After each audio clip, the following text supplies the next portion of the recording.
Thursday morning. I'm Carly Shimkus. And I'm Ashley Strohmeyer in for Todd Pyro. Several U.S. military helicopters have been deployed to the state so far. About 150,000 gallons of water have been dumped on Maui County. Hawaiian officials want President Biden to declare an emergency. This is not a safe place to be. On certain parts of Maui, we have shelters that are overrun. We have resources that are being taxed. We are doing whatever we can, and the state is providing whatever support that we can to give support to both Maui and to the Big Island. Lieutenant Colonel Tulsi Gabbard is a former Hawaii congresswoman and Army Reserve officer who is standing by with an update. But we begin this morning with Fox Weather's Max Gordon, who is live on the ground in Maui. Max, what are you seeing? Hey, good morning. Well, this is still a very active situation. As we were just flying in a couple of hours ago, you could see the flames from the air. Firefighters still battling those flames on the ground right now. Search and rescue efforts still underway, and there are fears that the death toll could still go up. Unfortunately, 36 people now confirmed dead. It's still unclear why these flames erupted on Tuesday. The cause of the fires is still unknown, but really, Maui was a tinderbox. You had very dry conditions, low relative humidity, and you also had Hurricane Dora that was passing a few hundred miles to the south. That whipped up very high winds, up to 85-mile-per-hour gusts. Not only did that fan the flames, but it also grounded some firefighting helicopters. This had devastating effects for communities all across Maui, especially on the western side. The community of Lahaina burnt to the ground. People trying to escape the flames any way they could. Some people jumping into the water. Take a listen. I was the last one off the dock when the firestorm came through the banyan tree and took everything with it. And I just ran out to the beach and I ran south and I just helped everybody I could along the way. You gotta know when you can. 4 shelters have been established here on the island. More than 2,000 are being operated still. The airport packed with people trying to get out. So far, 11,000 tourists have gotten off of the island so far. Back to you. All right, Max Gordon live for us in Maui. Thank you so much. With that, let's bring in Tulsi Gabbard, who is a former Hawaii congresswoman, and she joins us live now. Good morning to you. Just absolutely devastating what's happening in your beautiful home state of Hawaii. Tell us the latest. What are you hearing right now? Carly, it is truly heartbreaking to see this tragedy unfold. That community of Lahaina on Maui is a historic, very close, tight-knit community, and to see how these fires have completely destroyed that community, and how many lives have been taken, how many families have been displaced. You know, yesterday the death toll was sadly 6 people they had found had passed away because of these fires, and that has gone up to 36. And unfortunately, what I'm hearing from friends of mine and community leaders there on Maui is they expect that number to dramatically increase the more those first responders are able to get out into some of these areas that have been most heavily impacted by the fires. The community's coming together to support each other. There's no question about it. But I just ask everybody to send your prayers their way. We have the Red Cross, we have Salvation Army, we have the Maui Strong Fund. We have a number of local organizations that are doing everything they possibly can to support folks who've seen everything and that all of their belongings, their homes, just completely gone in an instant. Yeah, you know, I can imagine responding to an emergency of this scale is made even more difficult because of where Hawaii is. I mean, if you're responding to a fire in California, you could pull resources more easily from other states, but Hawaii doesn't have that luxury. That's exactly right. You know, we're the most remote island chain in the world. People forget sometimes just how far away Hawaii is from a lot of the resources that are necessary for a community to be able to fight this kind of fire, but then also really to start to look at how do you begin to provide the immediate resources to the community? How do you begin to start to put the pieces of just everyday life back together? There are schools, there are maxed out shelters there, there's limited resources, and so this is going to be a critical time. I've been in touch with organizations like Samaritan's Purse, who have a lot of experience mobilizing resources very quickly. They have the aviation assets available to be able to move equipment, supplies that are needed at a time. Samaritan's Purse does such good work, and I'm sure they're going to be on the ground there in no time. But this just seems like it was the worst possible scenario for so many people on so many different fronts, because power was out for thousands, and then cell phone towers were also out, so people trying to call 911 couldn't get in touch with anybody. And then because of these heavy and strong winds, the fire was moving so fast, Tulsi, that some people had to jump in the ocean to save their lives. I mean, that is absolute desperation. It is, and it's hard to imagine exactly what that feels like. To see these flames, you know, when you look at these images, it's almost like end of days, an end of days scenario where you were surrounded, and the only place that you can go is out in the water. And even a lot of those boats that are docked there at the harbor in Lahaina have also been destroyed. You know, I represented this district, the 2nd Congressional District, in Hawaii for 8 years in Congress. Maui is one of those islands that was part of my district, and when you look at those side-by-side comparisons of what was to what people are waking up today, it's kind of difficult to conceive of what they've been through over the last 24, 30 years and how to move forward from here. Well, we are absolutely going to keep everybody impacted by this in our thoughts this morning and going forward. It's a historic situation that's unfolding, and the images out of Hawaii right now are just unbelievable. I also want to ask you about this brand new polling in from Reuters Ipsos. It was just released, and it shows President Biden's approval rating is at 40%, and only 13% of people say the country is headed in the right direction. What do you think is driving those numbers? Look, you know, I think people are sick and tired of permanent Washington that cares more about their power and their interests. And they're tired, as I am, and many other, you know, I was a Democrat for the last 20 years, left the party late last year out of frustration of the Democrat elite who care more about their own power, their political interests, their personal interests than they do about the interests of the American people. You know, most people in my communities there in Hawaii and across the country, they want leaders who are going to put their interests first. That's it. The American people need to be the ones who win in these situations rather than one party bickering and fighting with the other. The lengths that the Democrat elite are willing to go to preserve their power and gain more are dangerous for our country. The consequences of their decisions of undermining the rule of law, of politicizing federal agencies in the national security state to further their own political interests. These are things that we will continue to feel the consequences of for quite some time to come. And I think the American people aren't stupid. They're seeing exactly what this abuse of power is doing to our country and are very concerned. Tulsi Gabbard, thank you so much for joining us this morning. We appreciate it. With Romania, with Ukraine, with Russia, with China, with Kazakhstan. I mean, you're seeing where Joe Biden communicated with these people, even though he lied about it, and you're seeing things of benefit that were delivered to these countries and these people in exchange for the money. So we're going to continue to follow the money, and we're going to get closer and closer to the Biden's bank accounts. Mike Huckabee is the former governor of Arkansas, and he joins me now. Mike, always good to talk to you this morning. So kind of piggybacking off what James Comer said just there, $20 million allegedly coming in to the Biden family from China, Ukraine, Russia, Romania, and Kazakhstan. Like I said, all apparently went to the Biden family. However, the White House says Republicans, they don't have anything. They need to just stop looking into this. But what do you think? Do House Republicans have enough to start this impeachment inquiry? Do you think they have a smoking gun with this? Well, it sure looks like it, and if the gun isn't smoking, it's pretty doggone warm right now, Ashley. I mean, $20 million to the Biden family, and for what? I mean, it wasn't like that they did heavy lifting, stood on concrete floors, and had to sweat through their socks every day. This is basically showing up to a dinner at a nice Tony Georgetown restaurant and just saying, hey, my dad's the vice president. Why don't you sit down and have some nice Italian food? And by the way, you know, you never know when he'll come in handy and show up and hand you some money, $1 billion to Ukraine.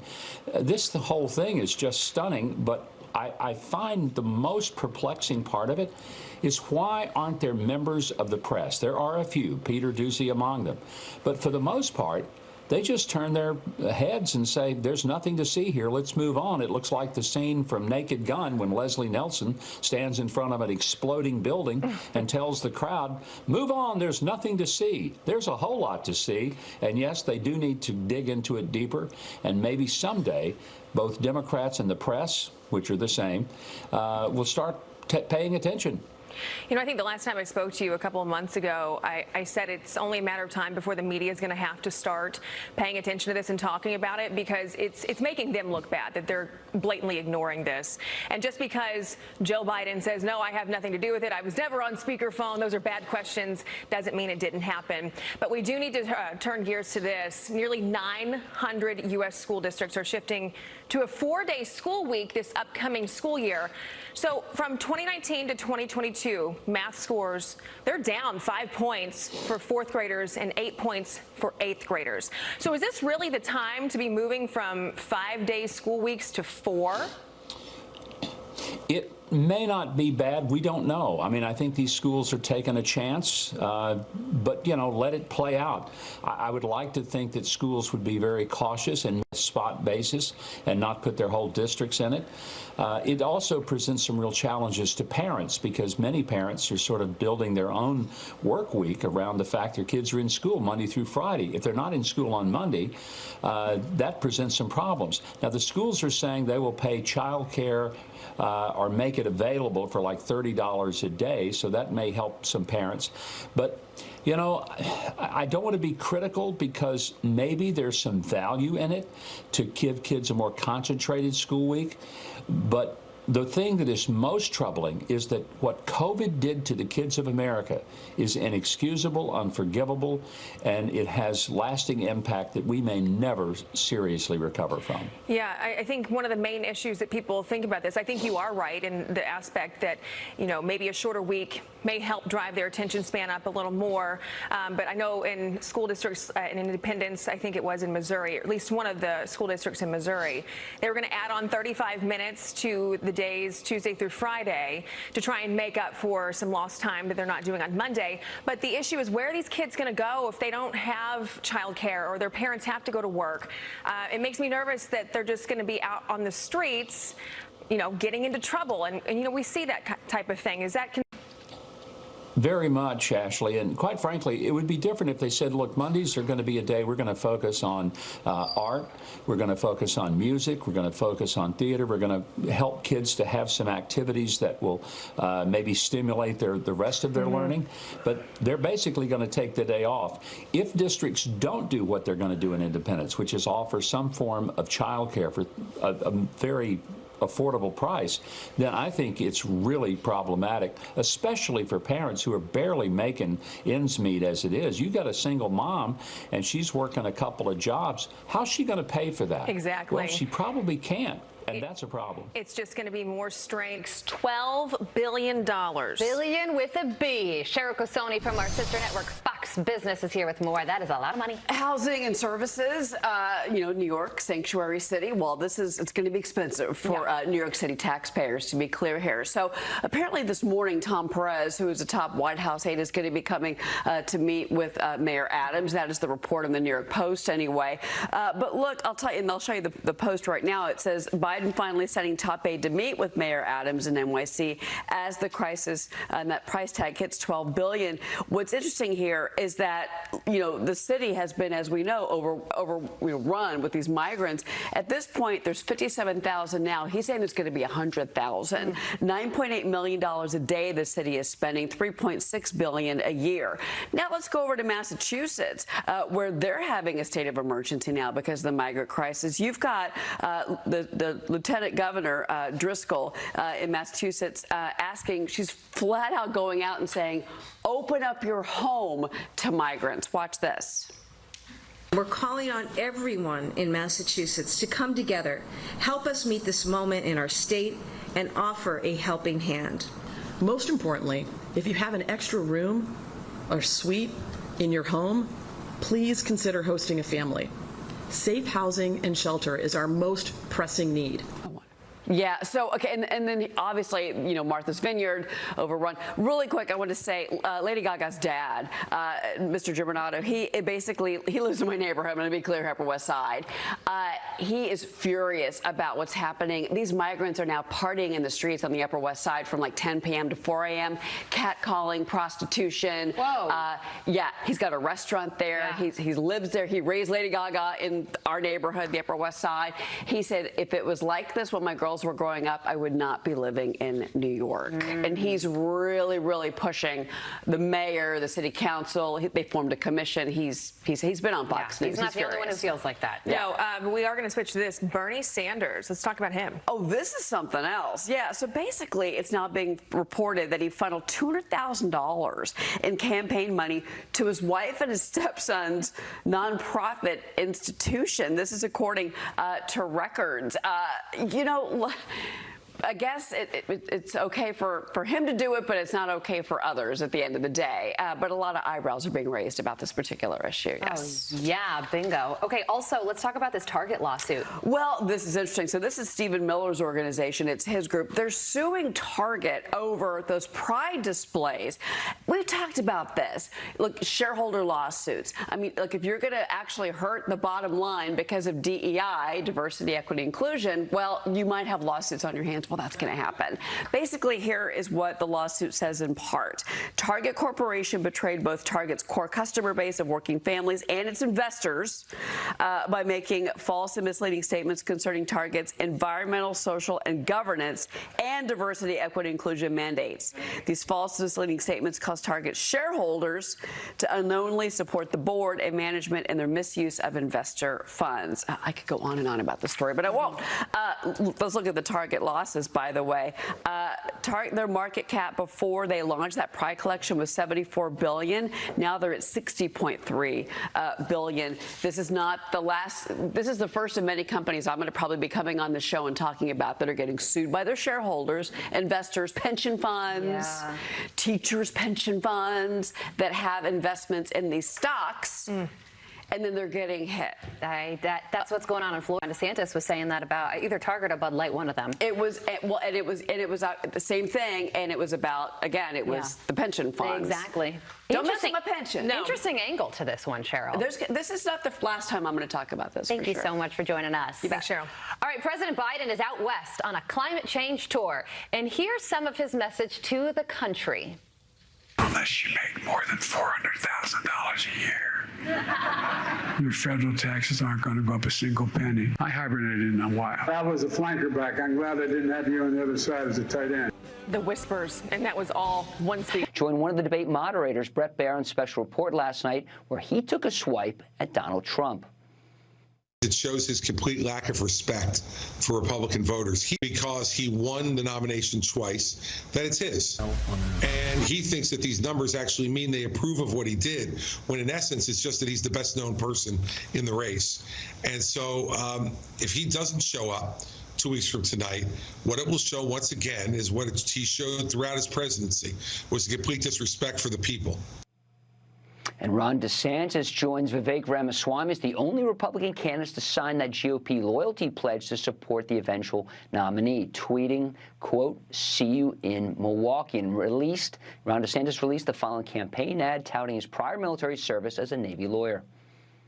He joined the Navy, became a JAG officer, volunteered to serve in Iraq, deployed with Navy SEAL Team 1, and earned a Bronze Star. Now back to the Iowa State Fair. You have to talk about the local delicatessen, of course, including these new foods I found on the website this morning. The Grinder Ball, bacon balls stuffed with mozzarella cheese. The Iowa Twinkie, now what you think? It's a smoked bacon-wrapped jalapeno stuffed with pulled pork, sweet corn, and cream cheese. And the deep-fried bacon brisket mac and cheese. Grilled cheese. Might be too early for that. I hope we didn't, viewers, ladies. Oh, absolutely not. The food at the Iowa State Fair is the best. I went a few years ago, and I rolled out of Iowa about 15 pounds heavier than when I entered the state. I knew you'd be all over it, Carly. I knew you had been out there, so I thought this might elicit a response. Lucas, thank you so much.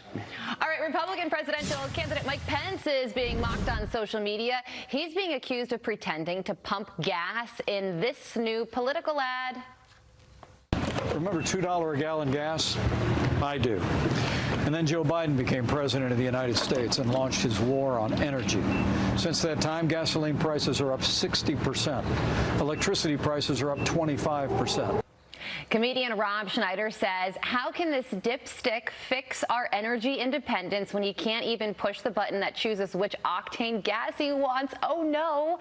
Fox Across America host on radio Jimmy Fallon joins me now. Jimmy, the criticism is coming from inside his own house. Oh, come on. And this is serious because the way his campaign's going, he's going to be pumping gas soon for a living. Oh, no. So he needs to kind of pull it together. Oh, boy. This is what happens. And every major politician watching, and we know they are. Look at our fashion. There's no reason they wouldn't be tuned in right now. Every one of them needs to know this. This is a public service announcement. They have to stop trying to look relatable because every time they do, they highlight just how unrelatable. You remember when Elizabeth Warren posted the beer video where she's like, I think I'll have a beer. And like she's standing in her kitchen. I'm like, you're holding it upside down.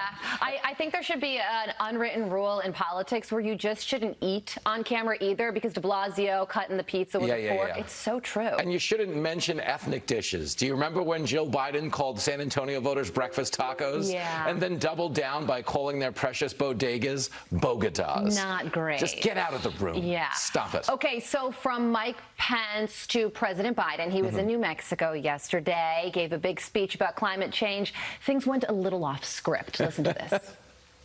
Senator Heinrich, I tell you what, I'm glad I was a flanker back. I'm glad I didn't have you on the other side as a tight end. Siemens Corporation laid off workers who were making wind turbine parts and put the plant in Iowa and Kansas into what they now call, they refer to as hibernation. I hibernated in a while. Imagine if a long time Roosevelt and telephones came along and said, we're not going to help invest in telephones. Unless you make more than $400,000 a year.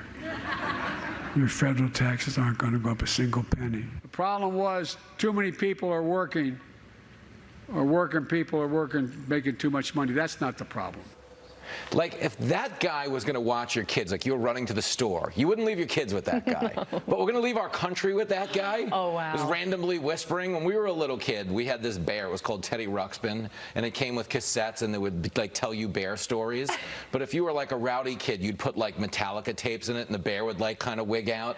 He looks like a Teddy Ruxpin with the wrong cassette in him, because none of this makes sense. Well, he said that he hibernated, and remember former President Trump called him Sleepy Joe? Oh, yeah, no, well, he absolutely did hibernate. At least he's being honest there. Oh, no. At least he's being above board. That's not good. But again, bear with the guy. He deserves the nap. He saved the Queen last month. He cured cancer. Right. It's not like the guy's doing nothing, Yeah, that's right. Also, he was in Arizona earlier this week, and he also said this, adding wonders of the world to this fine world.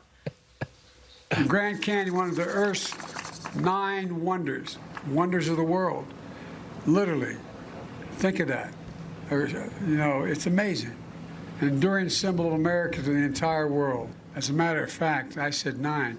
It's one of the 7 wonders of the world. Joe Biden would be the worst travel agent ever. He's advertising things that don't exist. You're falling off your bike on the tour. Yeah. Listen, man, I get a kick out of this. You get a kick out of this. But this isn't good, okay? It's like last week when he was walking around in his bathing suit on the beach. We shouldn't be showing that to the world. Yeah. You know what I'm saying? We need to play a little defense here. Well, at least he corrected himself, and I can imagine some of his handlers just writing on big pieces of paper, 7. Of course. 7. And he would, but the problem is he would literally read that stage direction. He's like, oh, they're holding up a 7. I screwed up again. He doesn't know how to, like, you know, keep it down. Keep it subtle. Thank you. I know. Well, he was so close yet so far. But when I see moments like this, though, I just feel like over in California, Governor Gavin Newsom is just writing them all down, going, There's this thing, okay, in the Tour de France, there's always a guy who dresses up like he's on the team and rides along as an alternate in case somebody gets a flat or something. Newsom absolutely has the spandex on You think right he's now. going to get into the race? He is pedaling along hardcore right now. I think I'm going to get in a race. I think everyone's getting in. Let's just all dive into the pool. Come on, Shimkus. Water's fine. I love this. Jimmy, thank you so much for joining us. You are the best. Stop. Isn't he, Ashley? Oh, Stroh. He's the greatest. I'd vote for you guys. There it is. Thank you. What a ticket we beat. Monique Worrell alleging that she is the reason violent criminals are walking the streets while pushing soft on crime policies. But the prosecutor was quick to respond. What this state attorney has done is abuse that discretion and has effectively nullified certain laws in the state of Florida. That breaches her duties that she owes to the people of Florida under our state constitution and provides the basis for the suspension. This is simply a smokescreen for Ron DeSantis' failing and disastrous presidential campaign. He needed to get back in the media in some positive way that would be red meat for his base, and he will have accomplished that today. Ashley Moody is Florida's Attorney General, and she joins us now. Ashley, thanks for getting up with us. Obviously, I want your thoughts on this move, but also, is this not controversial since she's an elected official? How many people do you think in states outside Florida, maybe in New York or California, woke up and said, wow, this is what a governor should do when crime gets out of control or an elected official doesn't do their duty or uphold the oath that they swore to do? And so Governor DeSantis, what I love about this governor is he never walks past a problem. Our Constitution requires him, when there is an officer that is not doing their job, from either due to malfeasance or incompetence, to take action and remove that elected official. And so, we face the same pressures many areas in our country face in terms of non-enforcement by prosecutors that are letting people out of jail over and over before they ever get to trial so they can continuously victimize other people.